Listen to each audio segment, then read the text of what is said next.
Nagsimula ang relasyon ni Diego Loizaga at Barbie Imperial bilang magkaibigan. Mismong noong bagong taon inamin nila ang kanilang relasyon. Narito ang nakakakilig na love story ni Diego at Barbie. The Philippine Showbiz List presents Diego Loizaga and Barbie Imperial Love Story. How they've met.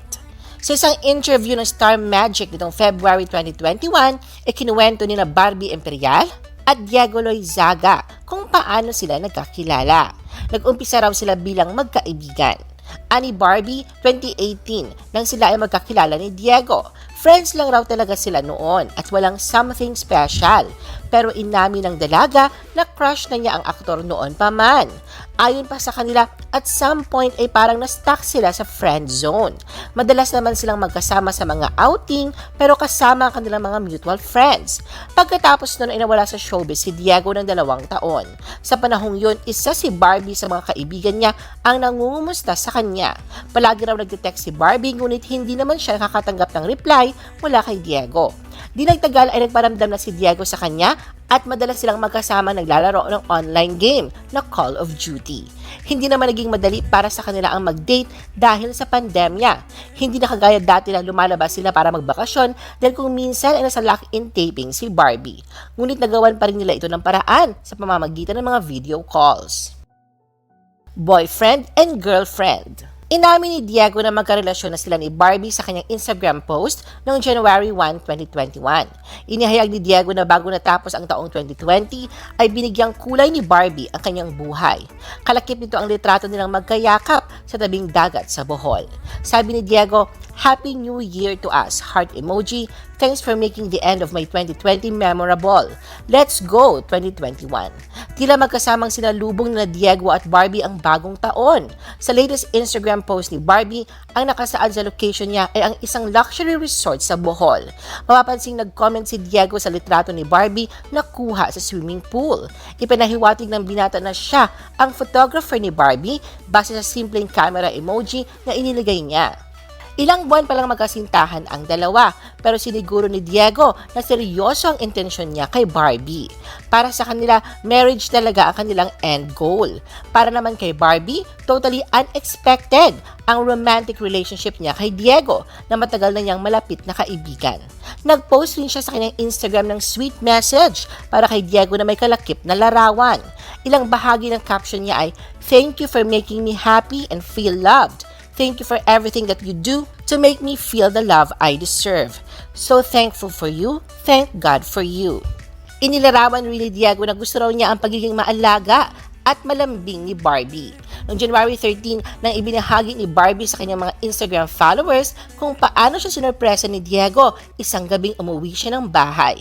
Sa mga pictures at video na ipinost ni Barbie, makikitang pinuno ni Diego na napakaraming white balloons at white roses ang bedroom ng young actress.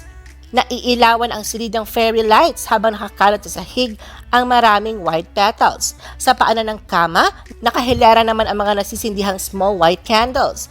At sa gitna ng kama ni Barbie, may nakapatong na white envelope na sinulatan ni Diego ng "Baby Ko."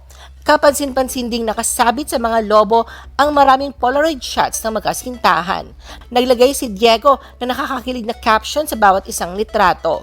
Kabilang sa mga mababasang caption sa mga litrato ang "My princess," "My best friend," "How happy you make me," "My sisters like you," at "The best view in the world." Sa caption ni Barbie sa post niyang ito, abot-abot ang kanyang pasasalamat kay Diego. Sabi ni Barbie, "Came home to this. Grabe naman.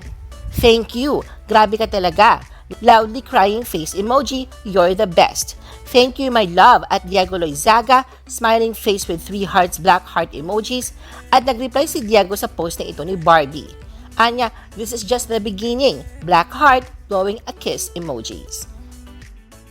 Maraming kapwa celebrities nila ang may kanya-kanyang kinikilig na reaksyon sa sorpresa ni Diego kay Barbie. August 5, nagpost si Barbie ng 2 larawang magkayakap sila ng boyfriend. Sabi ng 23-year-old kapamilya actress sa caption, "Swipe to see happy Barbie when she gets the lambing she wants. Squinting face with tongue, Face savoring food, smiling face with 3 hearts emojis. Sabi ni Diego kay Barbie, gagawin niya sa lahat ng panahon ang paglalambing sa nobya. Saad ng aktor, 24 hours, 7 days a week, lambing is all yours. Smiling face with 3 hearts emoji, I love you. Minsan ang inihayag ni Diego na gustong-gusto niyang itinuturing na baby ang nobya. May 4, 2021, nag-post si Barbie sa Instagram ng mga litrato ni Diego kung saan litaw sa ngiti nito ang lubos na kasiyahan. May litrato ring magkasama silang dalawa at makikitang yakap siya ng nobyo. Caption ni Barbie, if there's something I wanna give you, I give you the ability to see yourself through my eyes so you know how special you are to me. How happy my heart feels when I see you happy when I'm with you. Komento ni Diego, I love you my baby girl, smile emoji, thanks for making my day. Noong April 27, una nag-post si Diego ng sweet message para sa nobya. Ani Diego, I'm gonna miss you baby girl. See you in a month's time. Do great at work today. Thank you to these beautiful people who made our last trip memorable. Reply ni Barbie sa comment section, see you soon babe. I'm gonna miss your hugs and small kisses.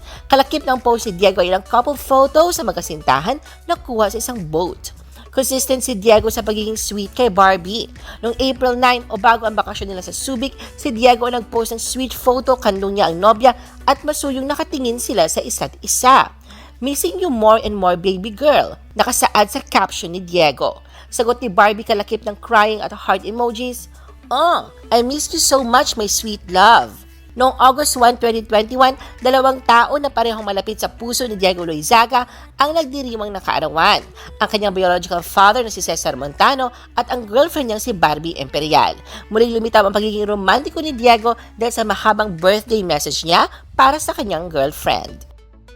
Future plans. Nitong November 16, ipinakita nila Diego Loizaga at Barbie Imperial ang matinding pagmamahal nila sa isa't isa sa virtual media conference. Hanggang sa dulo o katapusan ng press conference, nasaksihan ng invited entertainment writers ang public display of affection ng magkasintahan. Lumitaw ang pagiging hopeless romantic ni Diego nang sabihin nitong nakita niya sa 23-year-old actress na si Barbie na ito ang magiging ina ng kanyang mga anak. Saad niya, consistent raw siya na palagi niyang sinasabi sa mga interviews na if ever may babae siyang i-date, ang gusto niya ang babaeng ito ay ang magiging ina ng mga anak niya. Nakita raw niya yun kay Barbie dahil napakamaalaga daw nito at organized. B ang term of endearment ni Diego kay Barbie. May nakita rin si Diego na ugali na kanyang inang si Teresa Loizaga na taglay daw ni Barbie. Anya, makulit raw silang pareho na may paulit-ulit na pinapaalala sa kanya. Controversy. Nitong November 16 din, trending topic sa Twitter ang blind item na pinakawala ni Christian Albert Cian Gaza, ang self-declared lalaking marites tungkol sa third party umano sa hiwalayan ng sikat na social na influencer at ng nobya nito. Pinahulaan ni Cian sa lagpas 500,000 followers niya sa kanyang official Facebook page kung sino ang star magic artist na nahuling kayakap umano ng nobya ng sikat na influencer sa isang hotel room. Na-screenshot ito ng ilang netizens at ibinahagi sa kanilang timeline kung saan may mga nanghula kung sino ang tinutukoy sa blind item. Ngayong linggo ay kinumpirma ng cosplayer gamer na si Alodia Gushin Fiao na break na sila ng vlogger social media influencer na si Will Dasovich. Hindi sinabi ni Alodia kung ano ang dahilan ng kanilang breakup. Kaagad na inugnay ng ilang netizens ang pangalan ni na Alodia at Will na siya umanong tinutukoy sa blind item. Hula naman ng ilang netizens ang tinutukoy umanong star magic artist ay si Barbie Imperial. Lalo pang nagkaroon ng pagdududa na ang aktres ang laman ng blind item dahil sa pasaring na ito ni Cian sa isa pa niyang post. Good night po sa lahat except kay Barbie Imperial. Miyerkules ng hapon, November 17, tila may patama naman si Cian kay Diego. Sabi niya sa kanyang Facebook status, just woke up, magandang araw po sa lahat except kay Diego Loizaga. Sinundan pa niya ito ng tanong kay Diego tungkol kay AJ Raval. Ani Cian, Diego Loizaga, may gusto lang sana kong itanong, bakit ka bumibisita sa bahay nila AJ Raval sa Pampanga habang hinihintay ka ni Barbie Imperial sa Manila? Curious lang, ito ay ayon mismo sa ama ni AJ na si Jeric Raval. Ano ginawa mo sa bahay nila? Bago pa bumuelta si Cian kay Diego, nag-post naman ang aktor ng isang cryptic post na binahagi niya sa kanyang Instagram nitong Miyerkules, November 17. Mahihinuha sa kanyang mensahe na hindi sila apektado ng girlfriend niyang si Barbie Imperial sa ingay na nagaganap ngayon dahil anya it's just noise. Chillin' lamang daw sila at nag-e-enjoy sa kanilang buhay. Ayon sa mensahe ni Diego, don't get caught up in all that noise. It's just noise. My baby girl and I are chillin'. Face with sunglasses emoji. So sit back, relax, enjoy life. Nagkomento naman si Barbie at sinabing, "Oh, mahal ko, I love you." Inaakala ng mga nakabasa ng cryptic post si Diego na ito ang sagot ng aktor sa pinag-uusapan ngayon ng mga marites o mga chismosa sa social media ukol sa pagdadawit ng pangalan ni Barbie sa isang blind item. At nitong November 18 ng gabi, kinumpirma ni Sian sa kanyang Facebook page na nag-check out daw sina Diego at Barbie sa isang hotel sa Tagaytay noong November 1 na sira-sira at basag-basag ang buong kwarto matapos mag-away sila ng malala. Ultimo daw bote ng wine ay ibinato sa aircon.